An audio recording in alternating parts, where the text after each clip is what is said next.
Morning News. Visite au Mali du président ghanéen Nana Akufo-Addo. Avis de la population sur la visite de ce dimanche 17 octobre de la CEDEAO à Bamako. Aux États-Unis, Colin Powell, le secrétaire d'État sous George Bush, est décédé du Covid-19. Plus de détails à suivre dans la page internationale. Fidèles téléspectateurs, bienvenue au rendez-vous de l'information. Le président du Ghana, Nana Akufo-Addo, président en exercice de la Communauté économique des États de l'Afrique de l'Ouest, a effectué ce dimanche 17 octobre une visite au Mali. Objectif à s'enquérir de l'état de l'avancement de la transition. Adama Sanoko pour le récit de la visite. Après une série de visites de l'émissaire de la CEDEAO, Goodluck Jonathan, c'est au tour du président ghanéen de se rendre au Mali. Au cours de cette visite tenue ce dimanche 17 octobre, Nana Akufo-Addo et le président de la transition malienne, colonel Assimi Goïta, ont eu deux entretiens. Un premier tête-à-tête et des échanges en présence des deux délégations. Aucune déclaration n'a été faite à la presse. Toutefois, selon certaines indiscrétions, il en ressort des échanges que le colonel Assimi Goïta a saisi l'occasion pour faire un plaidoyer de la situation, notamment les problèmes d'insécurité, les chantiers ouverts et les assises nationales annoncées. En outre, l'affaire Wagner est revenue dans les débats.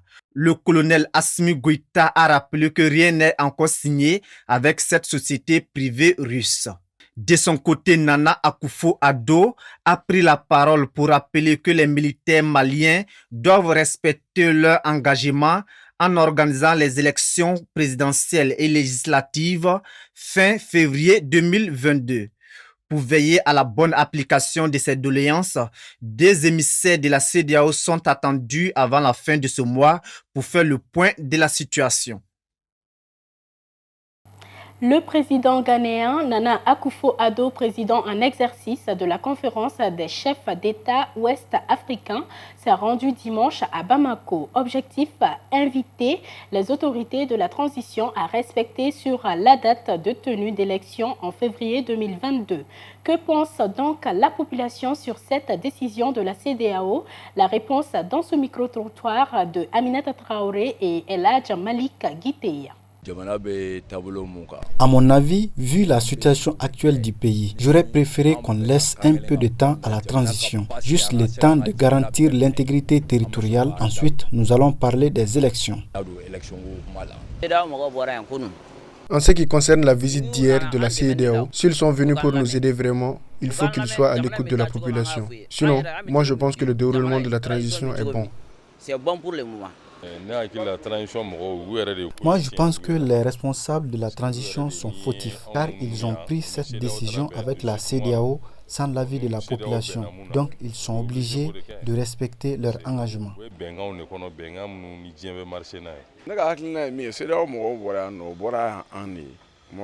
Selon moi, les membres de la CEDEAO sont juste venus pour nous aider, car ils n'ont rien à perdre. Nos autorités ont tendance à brûler les règles de la Constitution. Sinon, normalement, même si ça reste une ville, on peut procéder aux élections. Je suis pour les élections et ça va arranger tous les Maliens.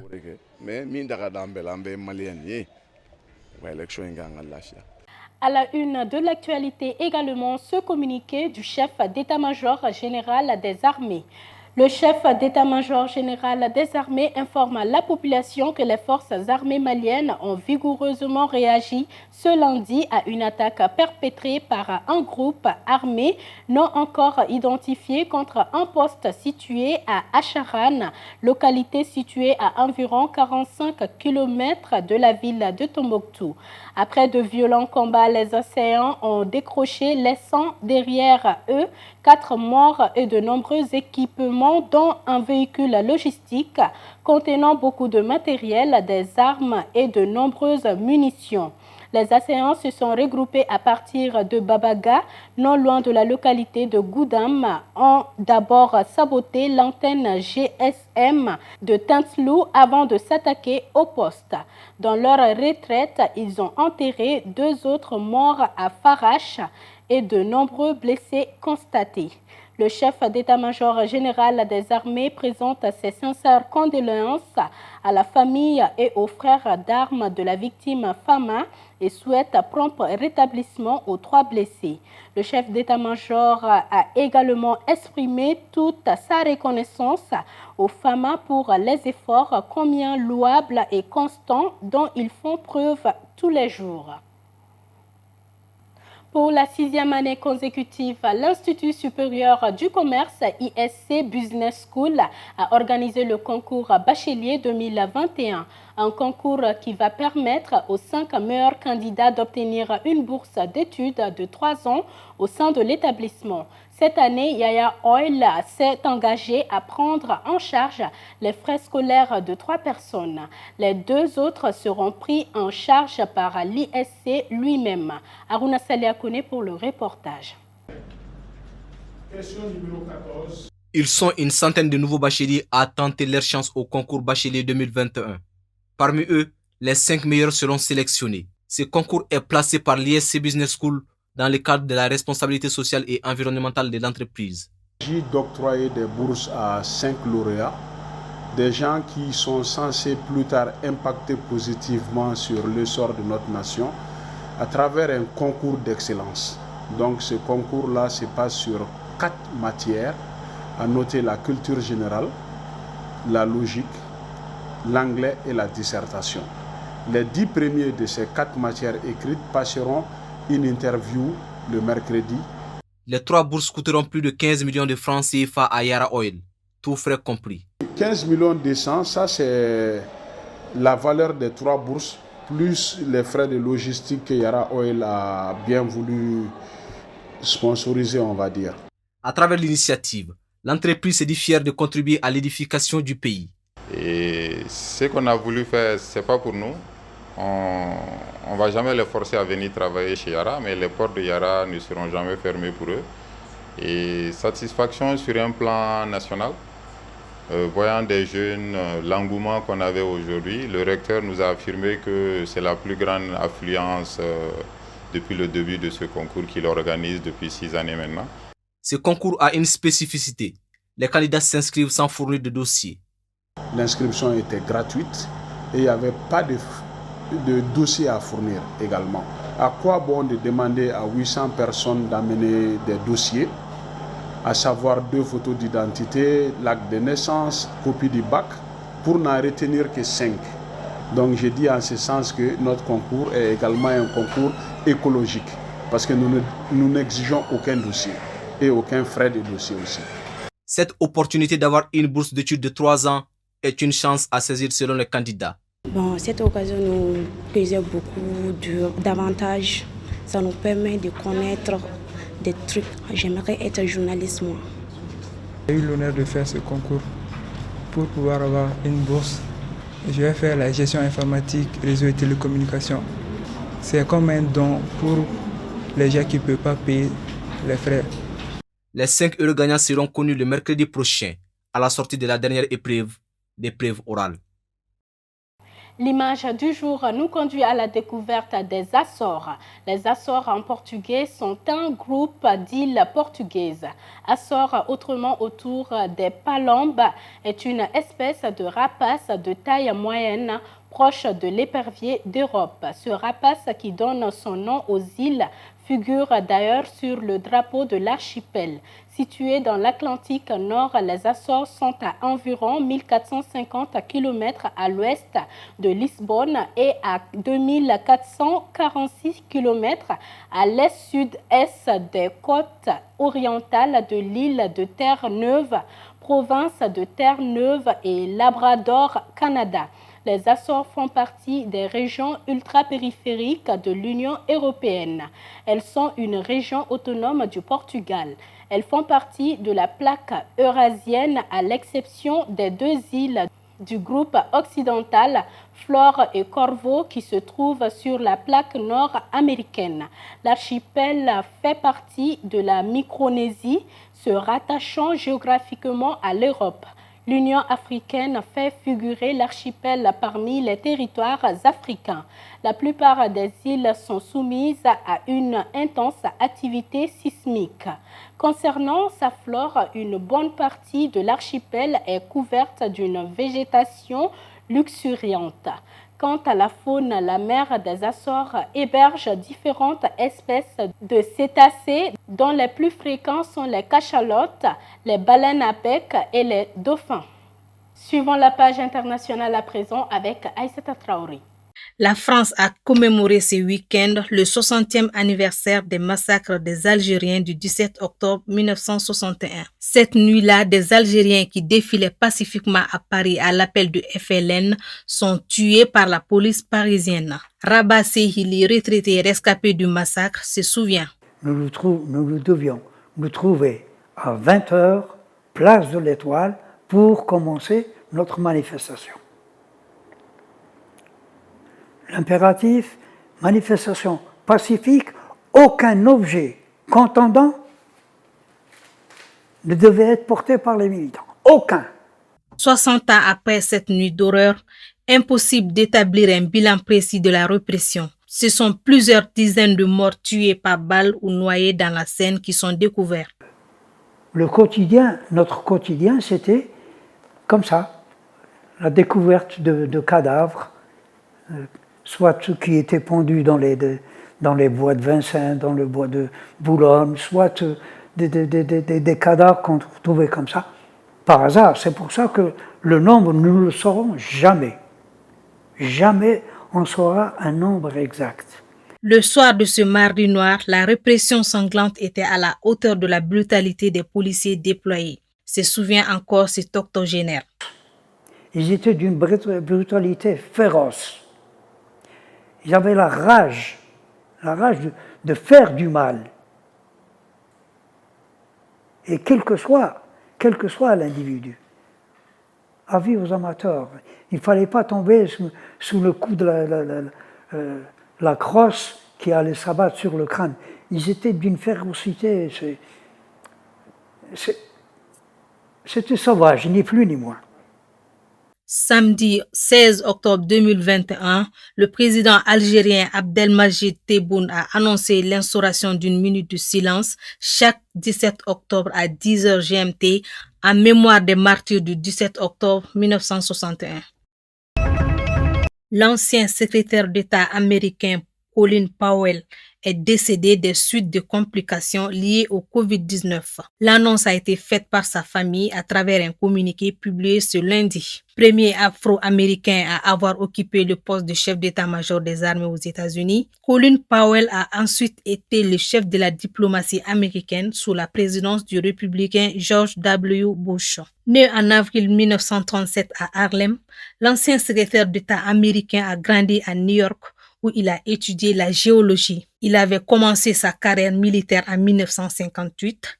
D'abord posté en Allemagne, il a ensuite été envoyé au Vietnam comme conseiller militaire de John Kennedy. Colin Powell est décédé à l'hôpital Walter Reed, situé dans la banlieue de Washington à l'âge de 84 ans. Nous avons perdu un mari, un père et un grand-père remarquables et aimants, et un grand Américain, a déclaré sa famille dans un communiqué sur les réseaux sociaux, précisant qu'il était entièrement vacciné. Avocat de la guerre en Irak, on se rappelle qu'en février 2003, Colin Powell avait justifié devant le Conseil de sécurité de l'ONU l'invasion de l'Irak par les États-Unis d'Amérique dans une longue allocution sur les armes de destruction massive.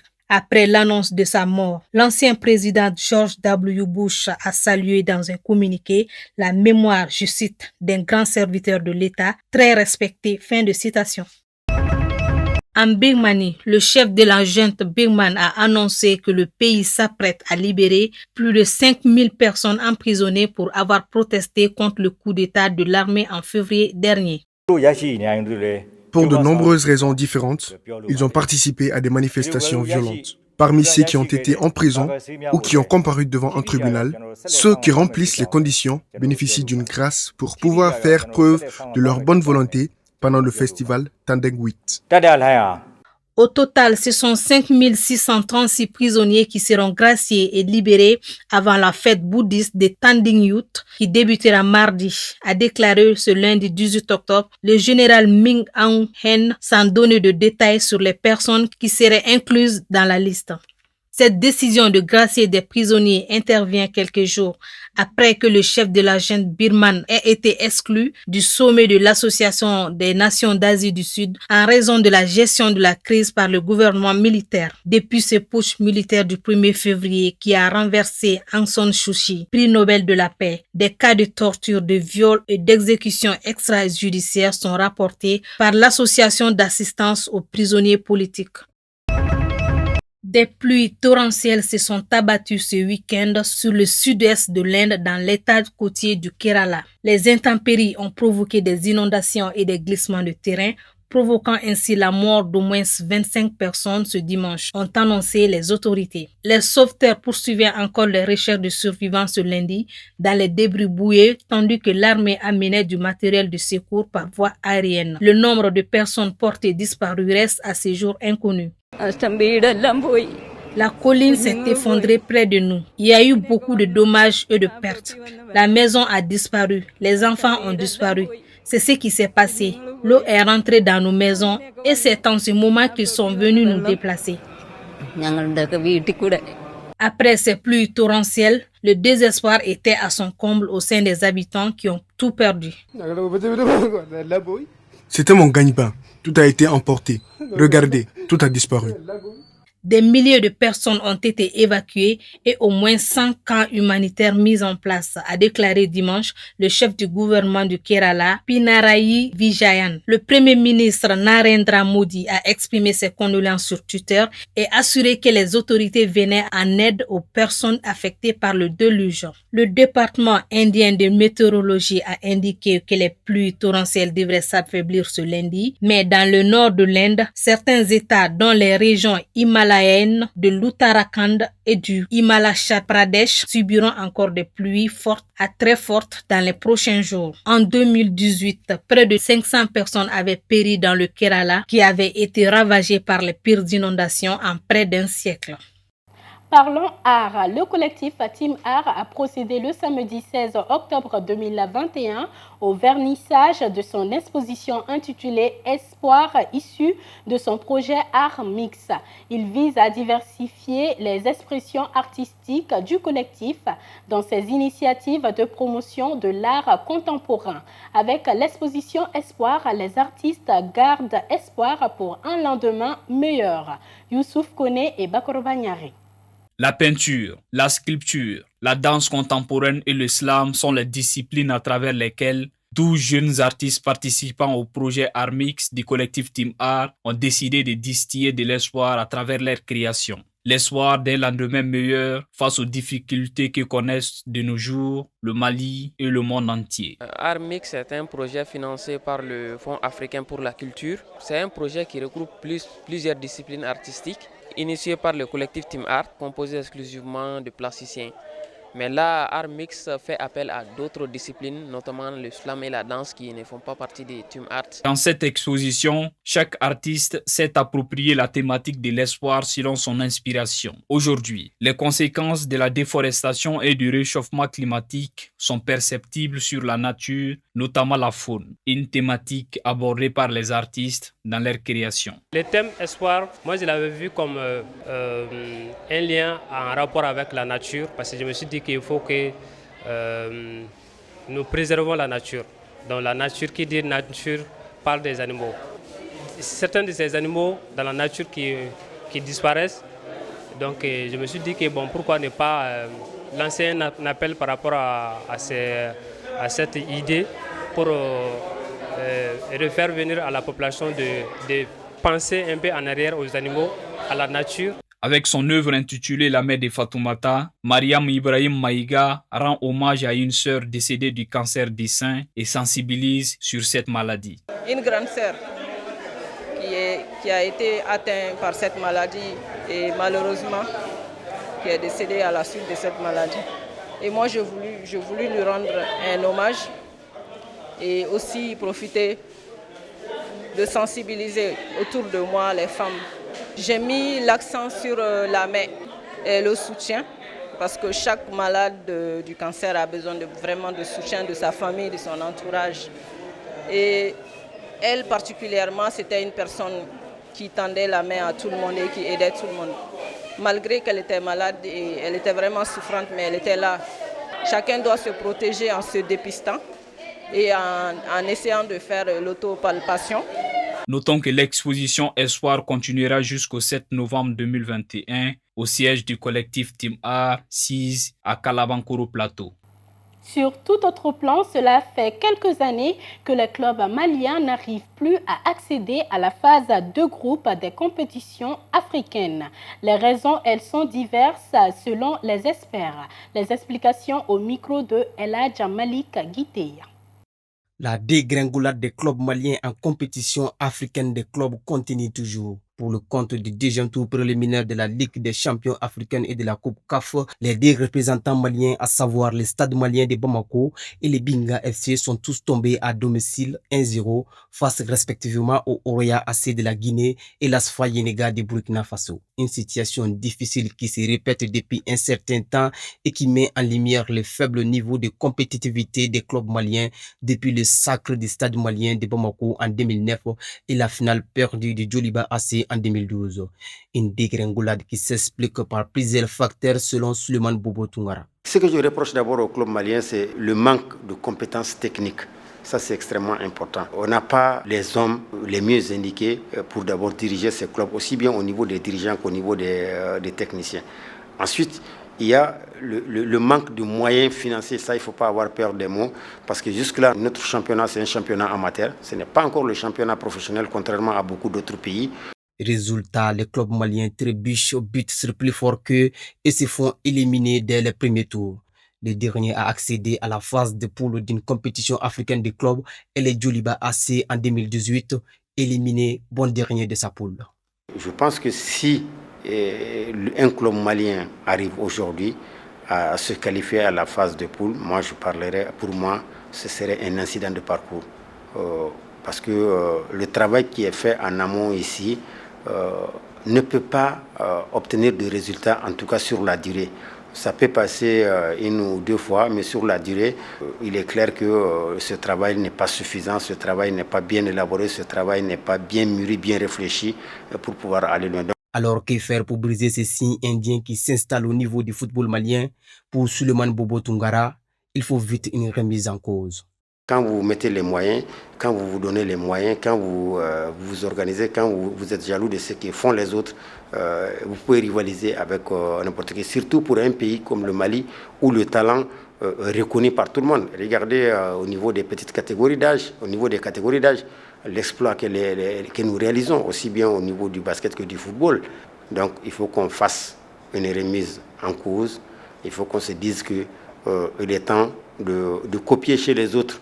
Et puis de venir, quand on dit copier, il ne s'agit pas de faire du copier-coller. Hein. Vous prenez chez les autres ce qui peut être appliqué chez nous, ce qui peut marcher chez nous. Et puis c'est comme ça qu'on peut faire bouger les choses. Même s'ils ne sont pas mathématiquement éliminés, les stades maliens de Bamako et les Binga FC auront fort à faire le week-end prochain pour renverser la tendance après des prestations à domicile qui laissent à désirer et qui reflètent en général le niveau du championnat malien de football. Messieurs et dames, c'est ce qui met fin à ce journal. Merci à vous de l'avoir suivi. Bonne suite de programmes sur Djoliba TV News.